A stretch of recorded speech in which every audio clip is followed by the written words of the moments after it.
Gang, at Christmas time, I sent out my Christmas message, which I thought at the time and still do think is incredibly helpful and important. But it turns out there's more stuff to watch on TV over Christmas. So I'm reposting it today, and I would love to point you to that video. Take 20 minutes to watch it. It is a 20-minute, but for a reason. If you have found starting 2022 difficult, if you are beginning to recognize a feeling inside you where you're not quite sure how and where your faith sits, if everything still feels a little bit juggled and jumbled and up in the air, if getting back to being around the church village still feels a little bit weird, if you're feeling overwhelmed by everything that's floating around you in any way, then this message, I hope, is helpful to you, because it's based on a story that has been incredibly helpful to me. And it all starts with a story. The story goes like this: that at the end of a busy day, Jesus, having spent time, hours, providing care and attention and love and space and companionship and healing for people, is exhausted. Who wouldn't be?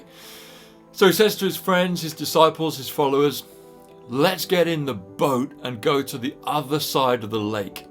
They've been on one side of the lake all day. They've been healing people and praying for people and listening to people's stories about their lives. And he's just exhausted and he wants to get to the other side. And so he's surrounded by fishermen in his crew. He's got a bunch of fishermen. So they have boats. And so they all jump into one of these boats and they start rowing.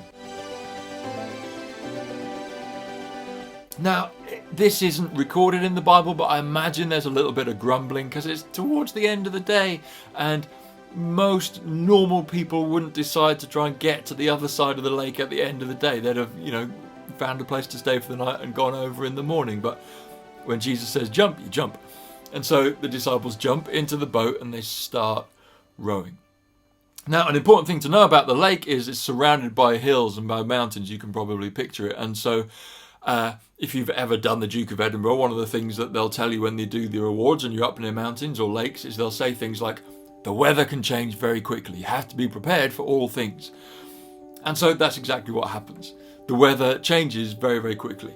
And so cut from there in the story where Jesus says, let's go to the other side of the lake, cut in your director's mind's eye to now the middle of the night. It's pitch black apart from, nothing, because they didn't have any lights.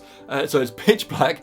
The waves are rolling over the side of the boat. A storm has blown in. The winds have picked up. The waves are crashing and splashing water into the boat. They've taken down the sail off the mast for fear that the wind would tear it and they'd be left. And the disciples are split now between some of them rowing, others with buckets or handfuls just bailing water over the side, desperately, frantically trying so that their boat doesn't sink, because that's everybody's worst nightmare. Being in a small wooden fishing boat in the pitch black dark where you can't tell which way you need to swim to get to the other side, because you can't see the other side. Disaster. They're all doing it, apart from one person. Jesus is asleep at the front of the boat. And so eventually the disciples, having exhausted themselves, panicked themselves, feared themselves, worked themselves into a bit of a stupor. They're bailing water over the side. They're rowing frantically. They're taking down the mast. They're deciding who's going to be in charge of this sinking ship. They all look at each other and there's this message that's communicated. Somebody's got to wake Jesus up. I don't know who does it. They shake him, because you have to shake people sometimes. They shake Jesus and they say, what are you doing? Give us a hand. Get a bucket. Start bailing, or get an oar and start rowing. Don't you care that we're all about to die? And then Jesus tells them off. He's like exasperated. If you are a parent of a little one, you will know this feeling of being woken up in the middle of the night for a reason that doesn't seem worth it, If you were ever a small child and you remember having to wake one of your parents up in the middle of the night, you'll know this feeling from the other side.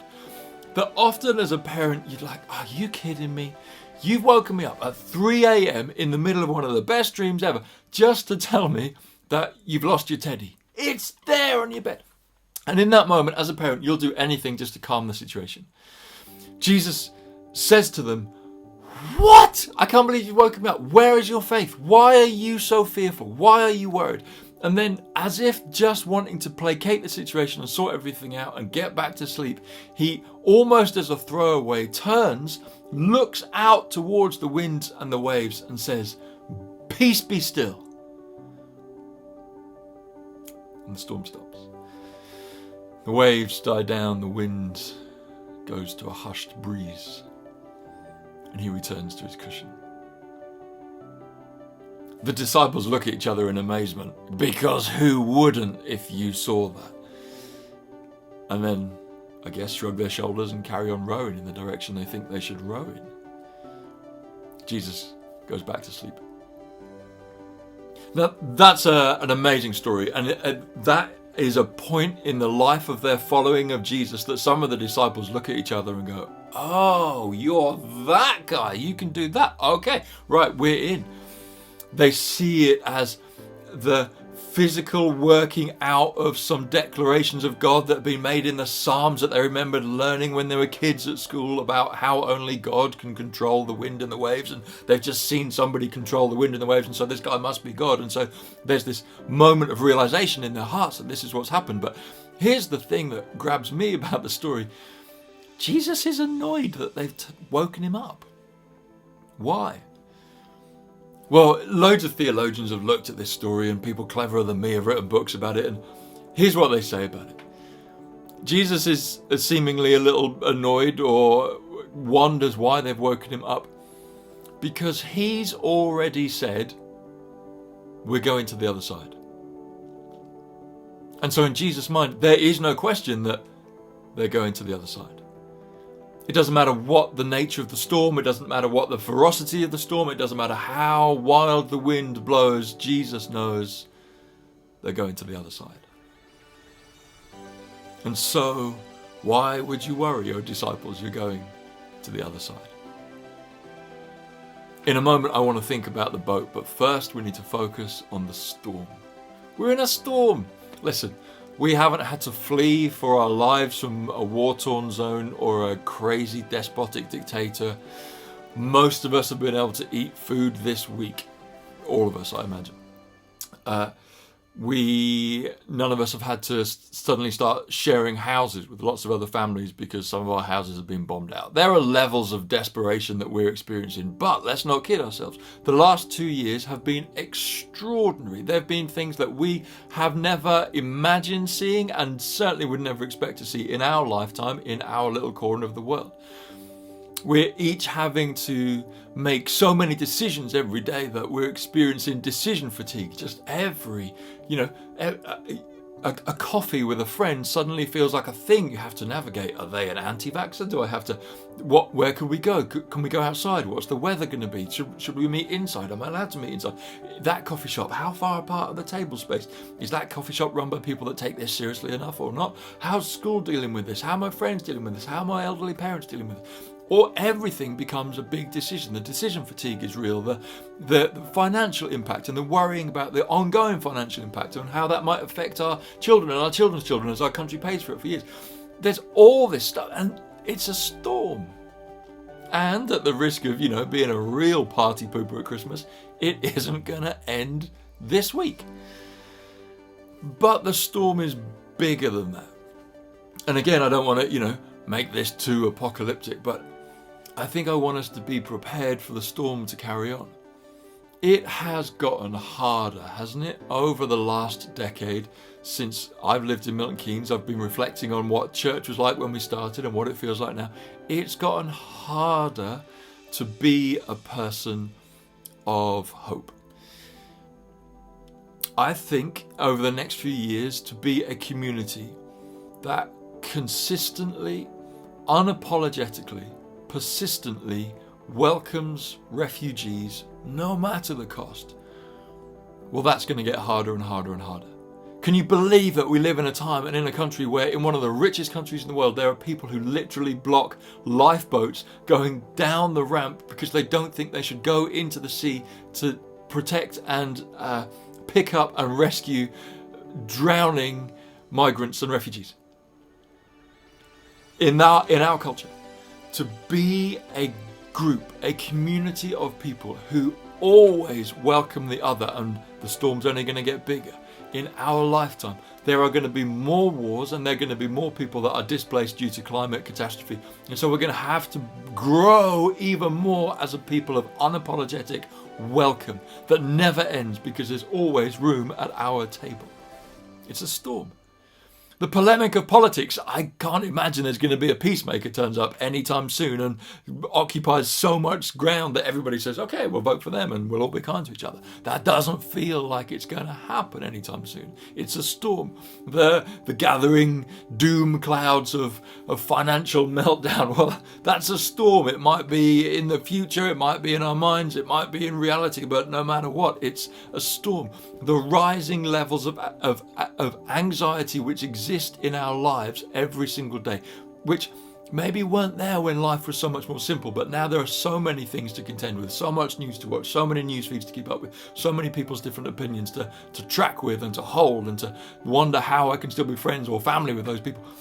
The levels of anxiety we each experience are a storm for many of us.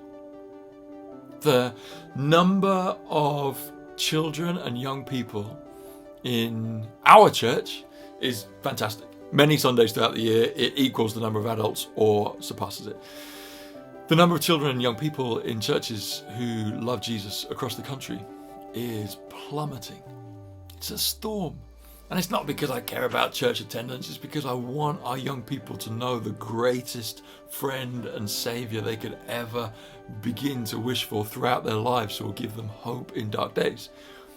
I want our kids to form relationships with healthy church communities throughout the rest of their lives. It's a storm where some of us who have, we're sorting out our faith. We're renovating it. We're rebuilding it. We're chipping off the bits that have caused hurt from the past, and we're not sure what we want to pass on to other people. And so we're passing on something that we're not sure about ourselves. Well, that's producing uncertainty in our children. That's a storm.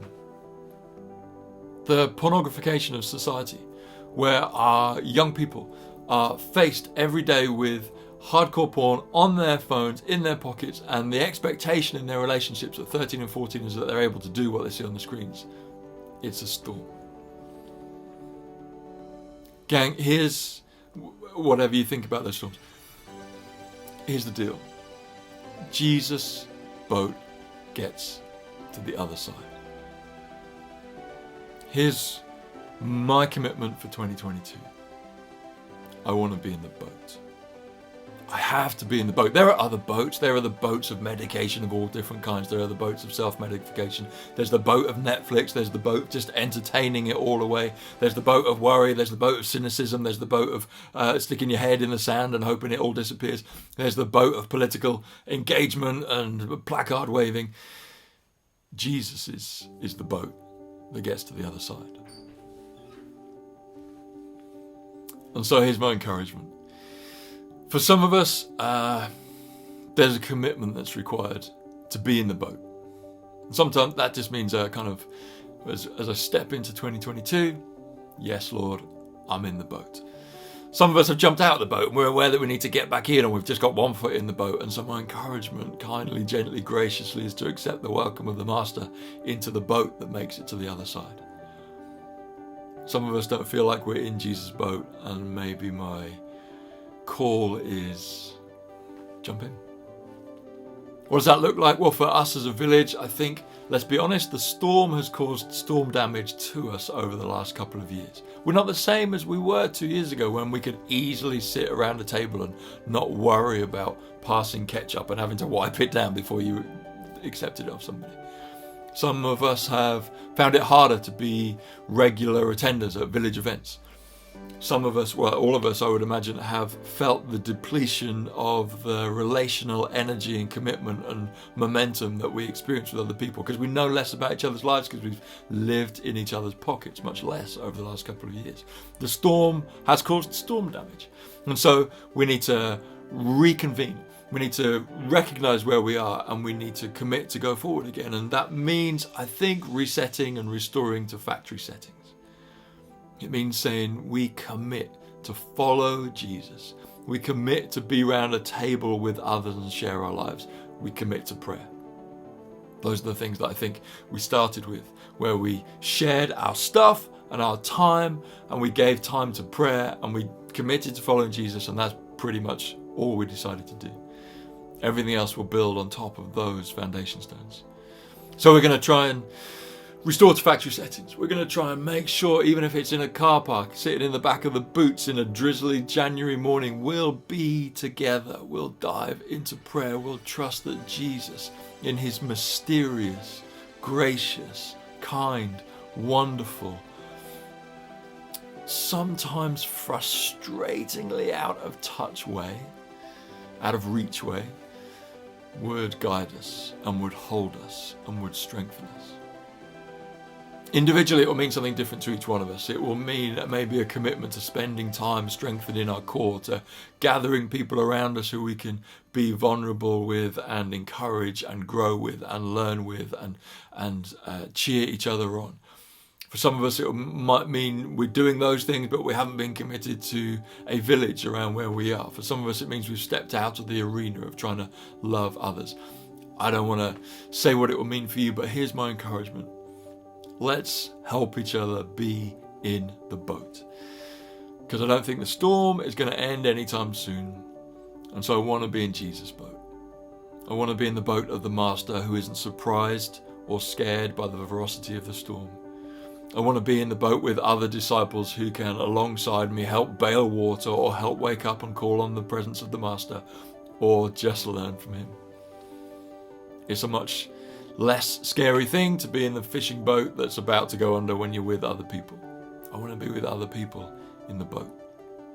I'm determined that I too get to the other side, not beaten down by cynicism, not destroyed and ripped apart by polemic arguments, not hampered by hatred, not caused to wander off on my own, but I want to get to the other side with others, with you, building a village of faith, hope and love, joyful in all things, patient with each other all the time, loving people even when they don't look, sound, vote like me, showing hope to people that live in the shadows, being unapologetically and unstoppably welcoming to others. I want to be in the boat. My encouragement for you as we jump into 2022 is commit to the boat too. I think it's the best place to be.